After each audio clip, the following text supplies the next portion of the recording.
আর যারা সরাসরি বিচার করার জন্য একেবারে উপযুক্ত, আপনি নিজের জ্ঞান থেকে একেবারে বিবেক দিয়ে বলেন যাদের বিচার করা হয়েছিল মানুষ সাক্ষী ছিল না, সোনা সাক্ষী ছিল।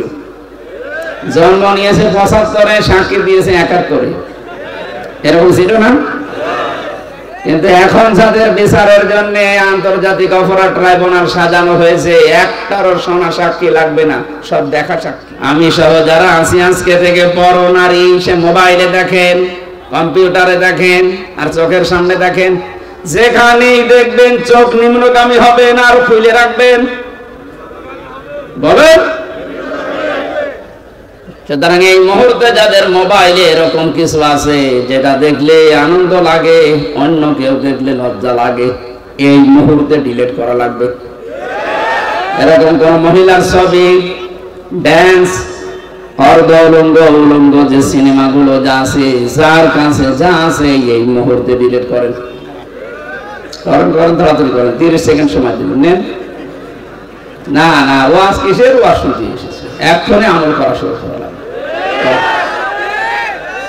অন্তত এখন যদি লজ্জায় কেউ না করেন, বাড়ি যাওয়ার সময়, বাড়ি যাওয়ার আগে সব ডিলিট করে বাড়ি যাবেন। কারা কারা হাত তোলেন তো? দেখেন উল্টা পাল্টা লোক এখানে আছে, আমি জানি।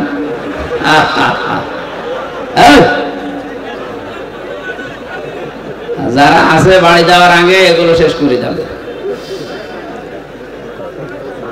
জেনা থেকে বাঁচা এটা আল্লাহর রহমত ছাড়া সম্ভব না, বিশেষ করে আমাদের যে জামানা চলছে এখন, তো প্রত্যেকটা জায়গা জেনা দিয়ে পরিপূর্ণ করে দিয়েছে, বিশেষ করে 15.5 বছরে যা করেছিল। কথা বলে ঠিক কিনা?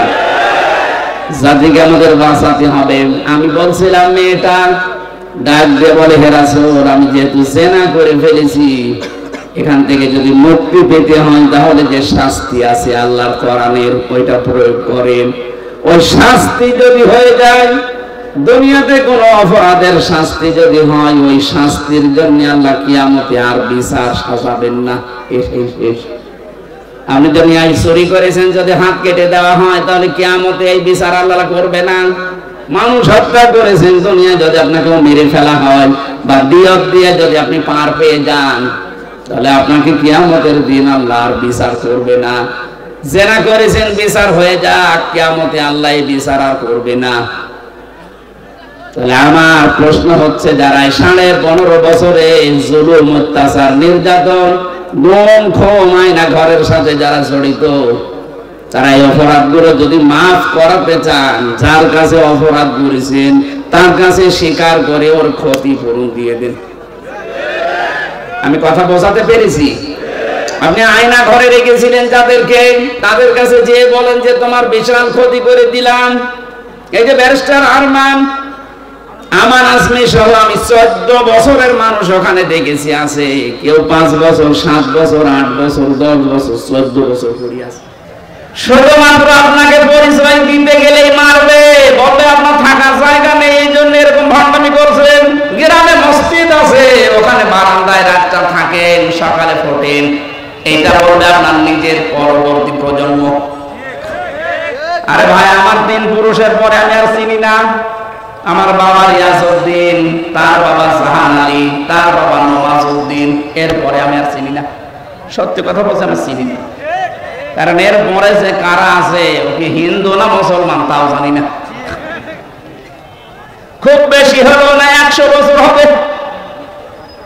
আমার বাবার বাবার বাবা 3 পুরুষ, এরপরে আমি আর চিনি না। এখন ওই নওয়াজ আলী সরদারের যিনি ছিল বাবা, কে আমি তো জানি না। উনি যদি এখন এসে কুষ্টিয়ায় বলেন যে এই ভিটা আমার, এই বাড়ি আমি বানিয়েছিলাম, এই জমি জায়গা আমার করা, ওর দাঁত খুলে ফেলবো না। ভান্ডারে করা জায়গা পান কে আপনি? যদি বলে আমি নওয়াজ আলীর বাবা, নওয়াজ আলী তো চিনি না।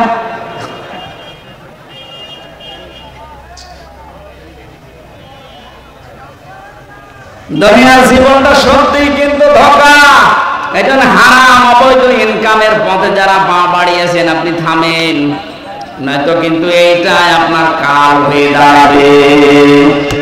আরে ভাই, মানুষের জীবন তো সফল, ওই লোকটা ফামান সুহজিহা আনিন নার ওয়া উদখিলাল জান্নাতা ফাকাদ ফাজ। আল্লাহ পাক বলেন ওই লোকটার জীবন সফল, সাকসেস, যাকে আমি আল্লাহ আস্তে করে জাহান্নামের কাজগুলো ছেড়ে দেওয়ার তৌফিক দেই আর আস্তে আস্তে জান্নাতের কাজের দিকে এগিয়ে দেই। এটা এক অর্থ। দুই নাম্বার অর্থ হচ্ছে যাকে কিয়ামতে আমি আল্লাহ জাহান্নামের আগুন থেকে মুক্ত করে জান্নাতি বলে ঘোষণা দিয়ে দেব, এই লোকটার জীবন সফল। কোরআনে কারিমে আল্লাহ ইসমাউনা মির রাহিকিম মাখতুম খিতামুহু মিসক ওয়া ফি যালিকা ফালিয়াতানাফাসিল মুতানাফিসুন। সুবহানাল্লাহ। রব্বুল আলামিন জানিয়েছেন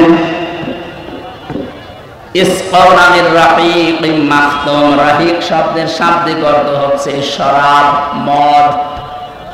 আল্লাহ পাক এমন মদ তোমাদেরকে পান করাবেন, এমন শরাব।